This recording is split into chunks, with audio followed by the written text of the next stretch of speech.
Assalamualaikum warahmatullahi wabarakatuh. Izin memperkenalkan, nama saya Dwi Purnawati. Pada kesempatan ini, saya akan mempresentasikan hasil analisis investasi yang meliputi analisis saham, penilaian obligasi, serta evaluasi kinerja portofolio.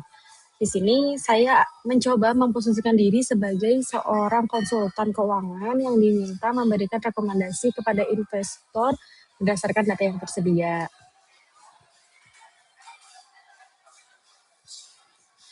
Baik, saya mulai dari analisis saham PT Maju Bersama. Pada slide ini terlihat data utama yang digunakan, yaitu dividen terakhir sebesar Rp2.000, tingkat pertumbuhan dividen 10%, serta tingkat pengembalian yang disyaratkan investor sebesar 15%. Karena dividen diasumsikan tumbuh secara konstan, maka metode yang paling sesuai digunakan adalah Gordon Growth Model.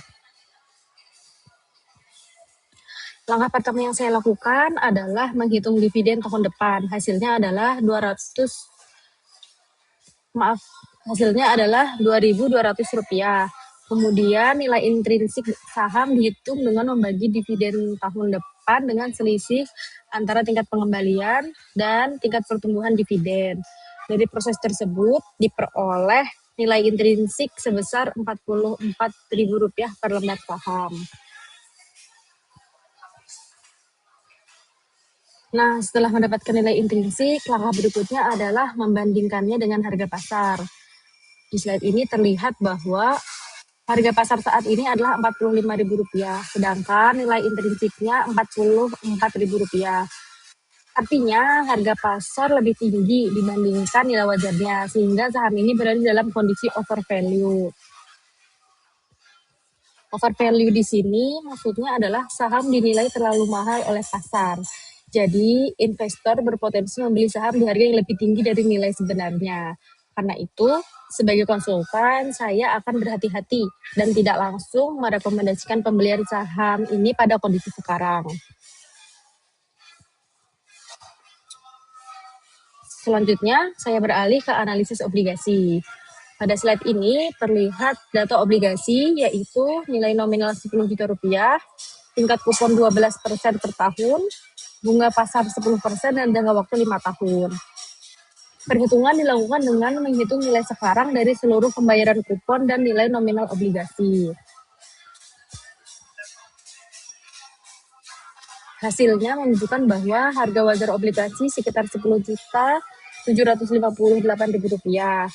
Karena harga ini lebih tinggi daripada nilai nominal, maka obligasi berada pada kondisi premium.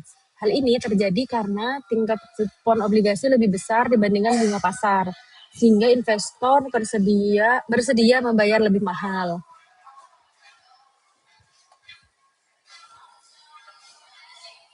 Setelah menganalisis instrumen investasi secara individu, saya lanjut ke evaluasi portofolio A. Data yang digunakan antara lain return portofolio 18%, return bebas risiko 6%, beta 1,2, dan standar deviasi 20%. Untuk mengevaluasi kinerja, saya menggunakan dua indikator utama, yaitu indeks Sharpe dan indeks Jensen.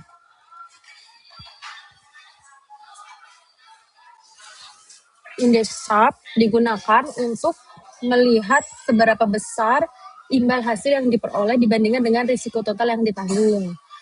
Dari perhitungan diperoleh nilai Sharpe atau Sharpe sebesar 0,6. Nilai ini menunjukkan bahwa portofolio mampu memberikan excess return yang cukup baik sehingga kinerjanya bisa dikatakan efisien. Kemudian saya menghitung indeks Jensen untuk melihat apakah portofolio mampu mengalahkan pasar.